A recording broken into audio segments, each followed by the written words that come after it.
Assalamualaikum warahmatullahi wabarakatuh. Perkenalkan, nama saya Dian Eka Pertiwi dari kelompok 1. Di sini saya bertugas sebagai editor dan di sini kelompok 1 akan menampilkan video yang berjudul Asesmen Luka Dekubitus. Assalamualaikum warahmatullahi wabarakatuh. Perkenalkan, saya Firani Sidwila dari kelompok 3. Di sini saya akan menjelaskan tentang apa itu luka dekubitus. Dekubitus adalah kerusakan atau kematian kulit sampai di jaringan bawah kulit, bahkan menembus otot sampai mengenai tulang akibat adanya penekanan pada suatu area secara terus-menerus sehingga mengakibatkan gangguan sirkulasi darah setempat. Saya Fitri Endra Salsabila, saya akan menjelaskan alat dan bahan untuk perawatan luka dekubitus. Yang pertama ada baskom berisi air bersih, lalu yang kedua ada sabun, lalu yang ketiga ada kasah, yang keempat ada zinc cream, dan yang kelima terakhir yaitu transparan film. Saya Nabila Julianti. Di sini saya akan menjelaskan pengkajian pada luka dekubitus dengan menggunakan pengkajian Bethes-Jensen Wound Assessment Tools atau WAT. Kami mengkaji pasien Nyonya K dengan usia 58 tahun masuk rumah sakit dengan diantarkan keluarga pada tanggal 5 bulan 5 2021. Alasan pasien masuk rumah sakit RSUD Pasar Minggu dengan diagnosa stroke hemorragik dan terdapat luka pada bagian bawah tulang ekor. Penyebab luka terbatasnya mobilisasi yang disebabkan karena kelumpuhan ekstremitas atas dan ekstremitas bawah. Faktor yang mempengaruhi penyembuhan luka yaitu karena stroke hemorragik yang menyebabkan terbatasnya mobilisasi, yang kedua karena usia, yang ketiga karena adanya stres, dan keempat apabila pasien mempunyai riwayat diabetes, itu akan mempengaruhi penyembuhannya luka. Pemeriksaan luka yang telah kami dapatkan dengan hasil ukuran luka panjang 10, lebar 5 dengan hasil 15 cm. Kami mendapatkan hasil skor 1, kedalaman luka dengan hasil skor 2, tepi luka dengan hasil skor 3, terowongan atau goa dengan hasil skor 4, jenis jaringan nekrotik dengan hasil skor 3, jumlah jaringan nekrotik dengan hasil skor 2, jenis eksudat dengan hasil skor 5, jumlah eksudat dengan hasil skor 3, warna sekitar luka dengan hasil skor 2, edema jaringan perifer dengan skor 5, edurasi jaringan perifer dengan skor 3, jaringan granulasi dengan skor 2, epitalisasi dengan skor 2. Total skor semuanya kami mendapatkan hasil 36.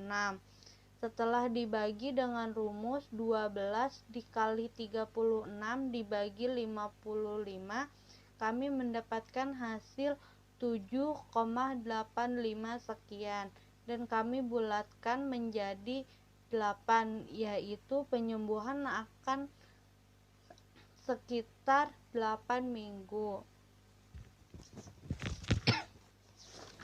Sekian penjelasan pengkajian dari kelompok kami, kurang lebihnya mohon maaf. Assalamualaikum warahmatullahi wabarakatuh. Perkenalkan, nama saya Ariela. Di sini saya akan menjelaskan tentang SOP dari perawatan luka, khususnya perawatan luka dekubitus. Ya, yang pertama kita harus jelaskan kepada klien tentang prosedur perawatan luka itu sendiri. Yang kedua, tutup ruangan atau pasang sampiran. Yang ketiga, cuci tangan. Yang keempat, pakai handscone bersih. Yang kelima, buka balutan dengan menggunakan kapas alkohol dan buang pada tempat sampah atau kantong plastik yang telah disediakan. Yang keenam, observasi luka.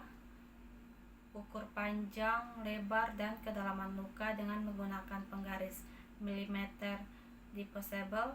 Kemudian lihat keadaan luka, warna sekitar tepi luka, derajat luka, ada atau tidaknya cairan.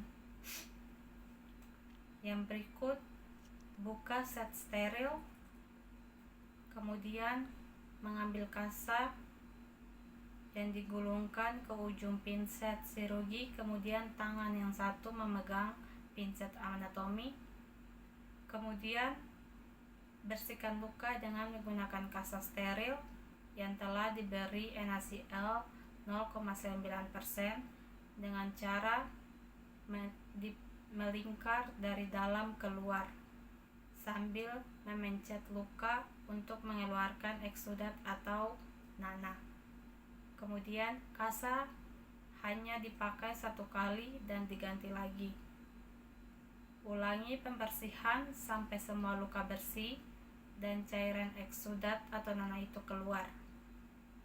Kemudian buang handscoon bersih dan pakai lagi handscoon yang steril. Pakai Catimed sorbat untuk luka yang banyak mengandung eksudat. Kemudian kita balut luka dengan menggunakan kasa steril. Jika luka masih basah atau banyak mengeluarkan cairan, maka balut luka dengan kasa sampai 7 lapisan. Namun jika luka sudah mulai kering, maka gunakan saja 3 lapisan kasa. Kemudian kita fiksasi dengan menggunakan plaster atau Hipafix. Buang handscoon dan kasa di tempat yang telah disediakan. Kemudian kita bantu pasien dalam pemberian posisi yang nyaman. Bereskan peralatan dan kantong plastik yang berisi balutan dan handscoon kotor. Bersihkan alat dan buang pada tempatnya.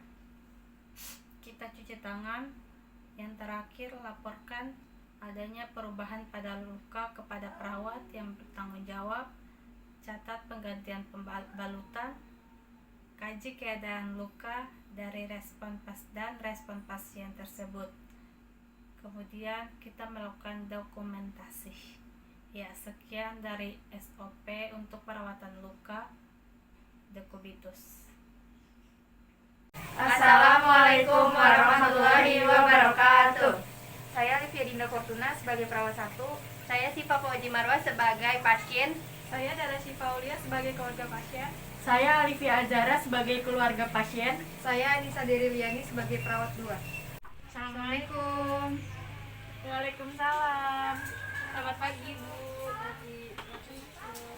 Selamat pagi, Bu. Kami dari Wonker yang sudah Ibu jadwalkan sebelumnya.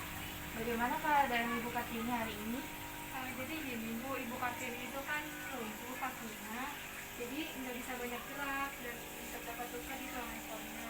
Lukanya itu udah berwarna kemerahan dan di pinggirnya ada kebiruan. Terakhir kali Ibu Kartini melakukan perawatan luka atau ganti balutan kapan, Ibu? Belum pernah sebelumnya? Iya. Baik, kalau begitu perkenalkan, saya Alivia dan ini teman saya Anissa Deriliani yang hari ini akan membantu untuk melakukan perawatan luka pada Ibu Kartini. Kalau begitu kami berdua akan mempersiapkan alat sebelumnya ya, Bu. Baik, Sus, silakan. Baik Ibu, kami berdua sudah selesai mempersiapkan alat. Baik, Sus, mari saya antarkan ke kamar Ibu.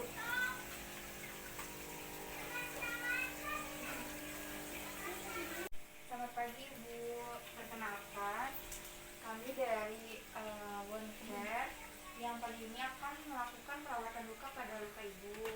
Saya perawat Alivia dan ini teman saya Anissa Deriliani. Jadi hari ini kita akan melakukan perawatan luka. Pertama-tama Ibu saya bantu dulu ya untuk mengirim ke sebelah kiri. Ini diganti dulu. 1, 2, 3. Ya, Bu, saya buka. Saya mau lihat lukanya.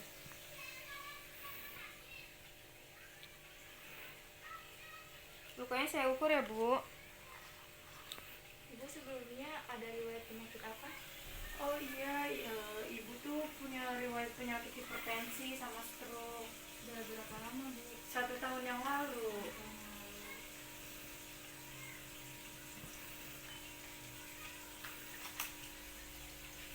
Ibu panjang lukanya 10 cm, lebarnya 5 cm, dan dalamnya 2 cm.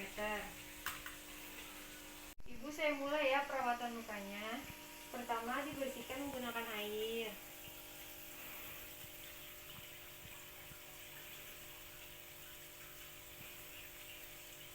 Menggunakan sabun PHMB.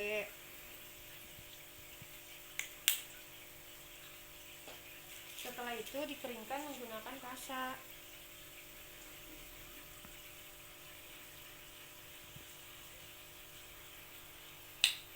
Habis itu menggunakan zinc cream. Dioleskan di area lukanya. Lalu ditutup menggunakan transparan film. Perawatan lukanya sudah selesai. Biasanya aktivitas hariannya bagaimana, Bu? Aktivitas ibu sehari-harinya cuma di atas kasur saja, dari mulai mandi, BAB sampai buang air kecil. Ya, jadi karena luka ibu masih bagus tadi ya, udah dilakukan perawatan luka, sebaiknya minimal 3 hari lukanya itu dibersihkan seperti yang tadi ya, yang sudah dijelaskan. Bisa diulangi lagi? Dicuci menggunakan air bersih, menggunakan sabun PHMB, lalu dikeringkan menggunakan kasa. Setelah itu dioleskan menggunakan zinc cream. Setelah zinc cream ditutup dengan transparan film. Baik sus, terima kasih ya. Nah, dan untuk makannya, ibu bisa mengkonsumsi makanan yang mengandung protein tinggi seperti ikan, tahu, tempe untuk mempercepat proses penyembuhan luka. Dan untuk minumnya bisa 2 liter per harinya. Apakah ada pertanyaan? Tidak sus. Apakah ibunya ada obat-obatan yang dikonsumsi? Ada. Nah, untuk obatnya juga harus diminum rutin ya, Bu. Sudah jelas, kami berdua izin untuk merapikan alat ya, Bu. Baik sus. Assalamualaikum warahmatullahi wabarakatuh. Nama saya Sylvia Jelita. Saya di sini akan menjelaskan sedikit kesimpulannya dari video yang telah ditayangkan. Jadi kesimpulan itu bahwa dekubitus adalah luka yang terjadi karena adanya tekanan eksternal pada penonjolan tulang dan juga terjepitnya pembuluh darah tersebut. Maka jaringan yang terdapat pada daerah itu tidak bisa memperoleh bahan makanan dan oksigen. Akibatnya jaringan tersebut mengalami kematian. Sekian videonya. Terima kasih telah menonton. Semoga bermanfaat. Sekian dan terima kasih. Wassalamualaikum warahmatullahi wabarakatuh.